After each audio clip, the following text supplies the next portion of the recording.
It's day 6 of our road trip to Mongolia, and we've just entered Sweden, which was just a stone throws away from Copenhagen. Just across the bridge, we're already there.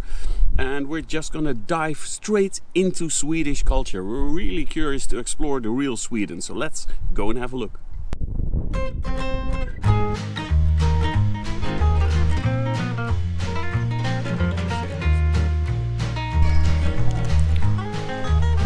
Look, honey, a traditional Swedish soap dispenser.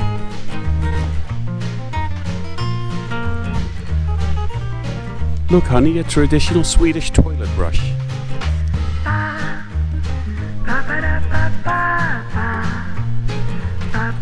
Look, honey, a traditional Swedish pillow.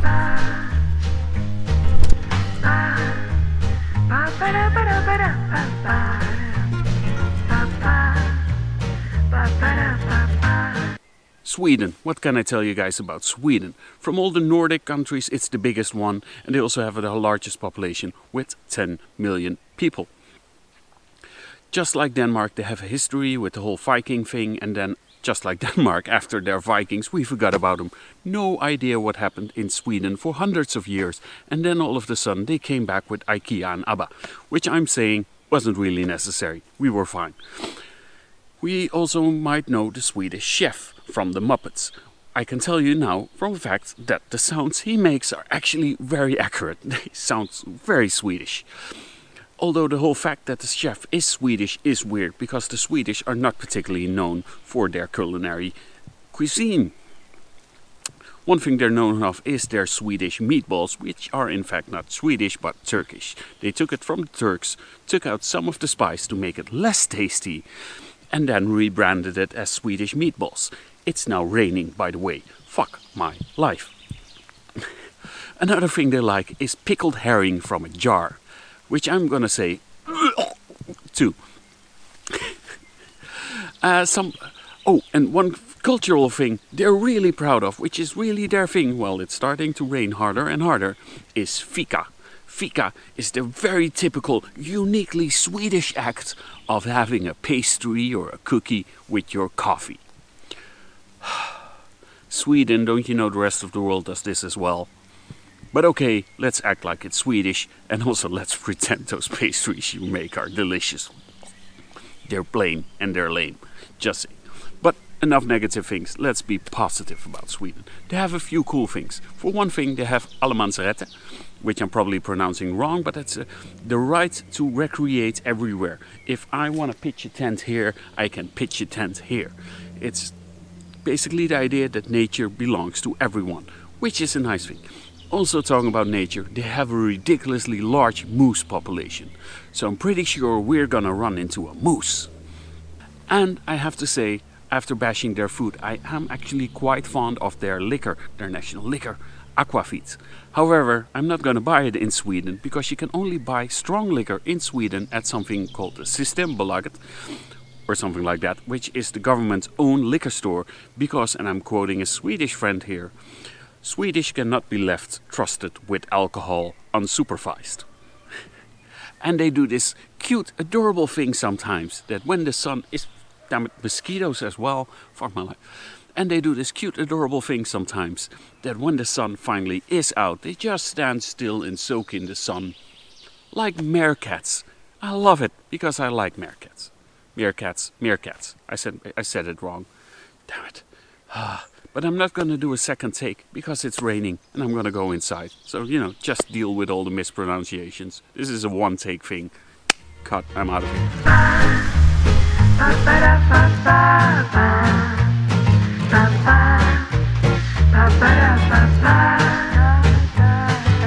Listen, I know what you're thinking.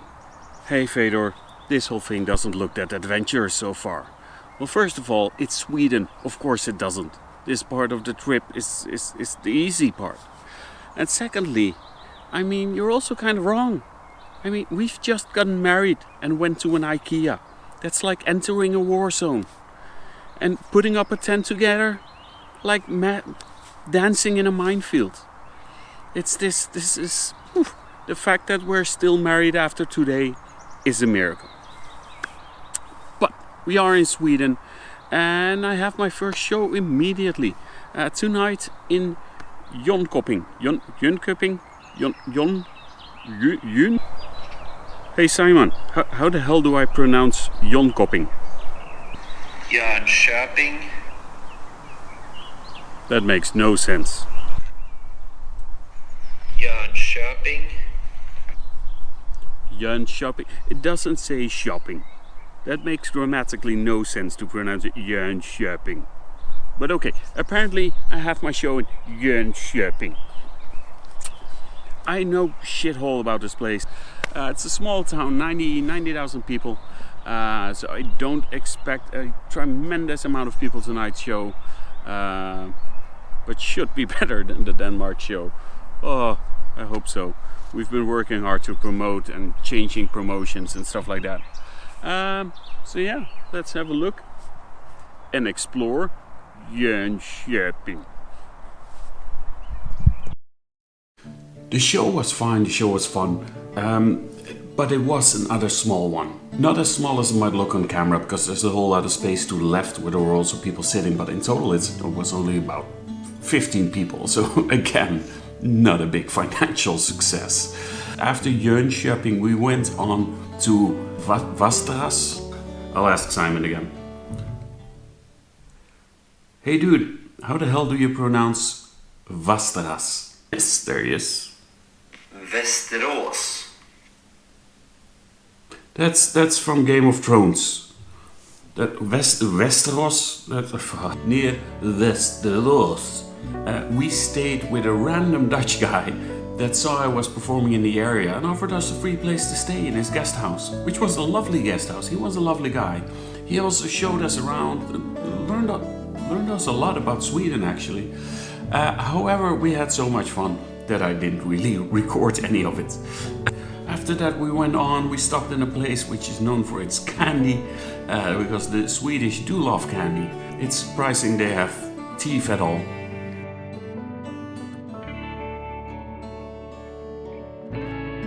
Stopped at an old mining village. And in general the car got a lot more off-road than I expected at this stage. And we brought the forester back to the forest.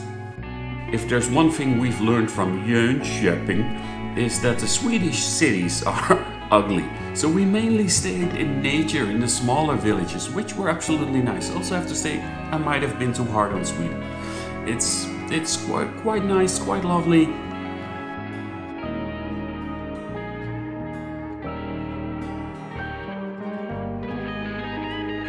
Went on lovely hikes, saw gorgeous places, and went a bit more adventurous camping.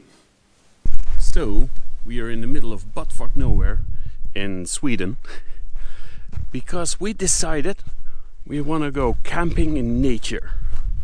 Camping in the wilds, which is nice for 3 reasons. You're in the middle of nature, which is awesome. Secondly, it's a bit more adventurous because it was getting a bit too boring. And thirdly, it's cheap because it's free. But now we only need to find a place. Alright, we set up our little wild camping reserve. We only brought the bare essentials. So we got the small tent, the little tent. We've got our tiny little barbecue, and that's pretty much it. Cheers.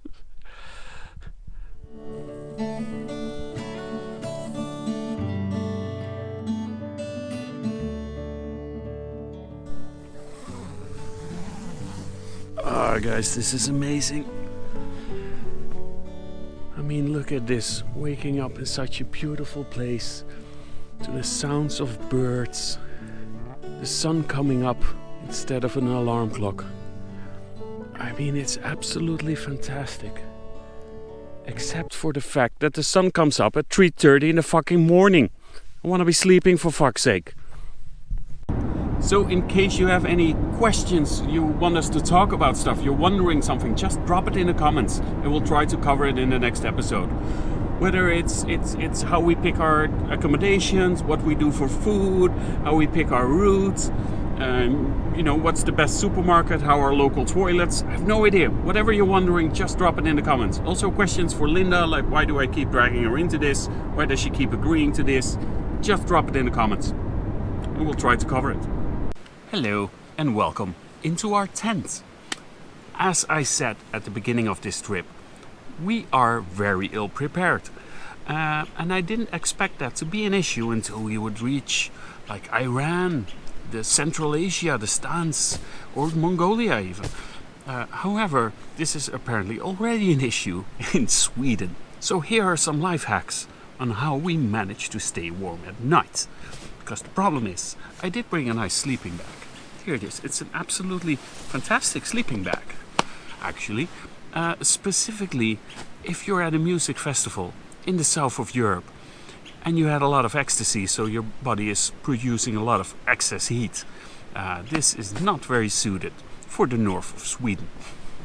First of all, we have one of those like reflecting sheets you put against the windshield, like this. You start by putting this underneath the mattress. Secondly, you basically just keep all your clothes on. Sleeping with sweatpants, a t-shirt and a hoodie. This sexy thing as well. I zip close my jacket. My feet, who are in the sleeping bag, are in my jacket. Then when you're almost done closing your sleeping bag, you put on an extra blanket. The sun also doesn't really go down anymore. So you also need to put on a mask. And this is usually the moment you realize you desperately need to go to the toilet again. And then somewhere around 4 you wake up because it's still too cold. The light is still too bright. You start looking for a hotel.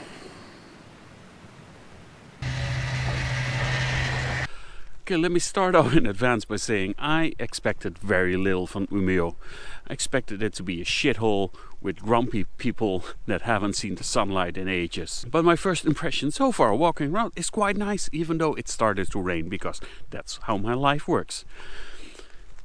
I mean, just look at this. It looks quite nice. It's not amazing, but you know, for this far north, it's actually quite nice. And I'm also surprised with how young the population is and how international they are. This is way more diverse than I expected this far north. And the amount of bicycles is surprising. Especially since I imagine 10 months of the year it's too cold here to cycle. Also, everyone seems to wear a helmet, which as a Dutch person freaks me out. But okay, I'll let that one slide. And this freaks me out even more. All the shorts. People wearing shorts. It's not that warm, for fuck's sake. I did it again. I forgot to press record at the start of the show. Oh, damn. And it really sucks because it was such a nice show. We had 35 to 40 people in, which doesn't sound like a lot. But keep in mind, we're basically at the Arctic Circle. This might as well be the North Pole I'm performing at. So 35 to 40 is good. And it was the first show actually of this tour where I had somebody MC me, because the guys from S.K.U.M, the local comedy crew, were helping me out. And I had someone open for me. Which was interesting because this is the first time that at a comedy show within 1 minute we hit abortion jokes and the audience went like, oh, okay, this is a bit gnarly. But still was awesome, was cool to have him. And the MC was dressed up as a pirate, which is amazing, and I cannot show you now. Well, actually, I think it was he might be somewhere in other footage I shot before the show. I hope. But yeah, it was such a fun show. And this is also because I spent a bit more time in Sweden. And before the show I had all this local material about them wearing helmets, wearing shorts, about how if you say hello to a Swedish person on the street, they just run away scared because they are not very social. And they don't like to make eye contact, which makes doing shows for majority Swedish audiences weird, because they're all like, oh fuck, if I don't look at him, he might not know I'm here. Jesus. Oh, come on, Sweden. No, but it was a fun show. We had a lot of Swedes in. We had a few Dutch people in as well. That was a lot of fun. So I could draw some comparison between the Dutch and the Swedes. So all in all, it was a good show. Got some nice messages after the show and had some nice chats with people after the show. But yeah, forgot to press record again. Like a boomer. Oh, man. Oh, well. Let's hope I remember to press record in Finland.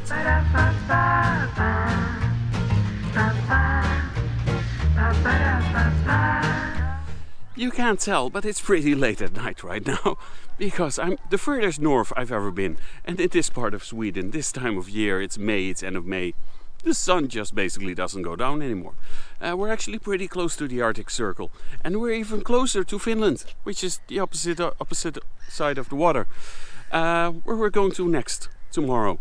Sweden was quite nice. I mean, the nature was lovely, the endless pine tree forest, the lakes, the rivers. We loved the rural areas, the small red houses, all absolutely lovely. The small villages, super cute. The big cities, well, big is relative because in Sweden none of the cities are really big, but they are in general pretty ugly and boring. The Swedes themselves, ugly and boring, no. The Swedes themselves, they are a bit tough though. They have this ice wall around them. It's hard to really make contact with them. Honestly, if you wave at one and say hello on the street, they run away scared. That's the level that they're at. But you know, other than that, lovely stay. And next up, Finland. Give this video a like, because for every like, a hamster will get its wings. And you know, subscribe if you haven't subscribed. And what else? The car has been doing great. I have to say, this is the first proper drive we've done with the car since we bought it. We only drove around a little bit in the Netherlands. About 3,500 kilometers now, almost. And it's doing great. It's doing absolutely fine. I mean, that doesn't mean it will be okay until Mongolia, but we'll see. We'll see. Anyway, see you over there in Finland, guys. Cheers.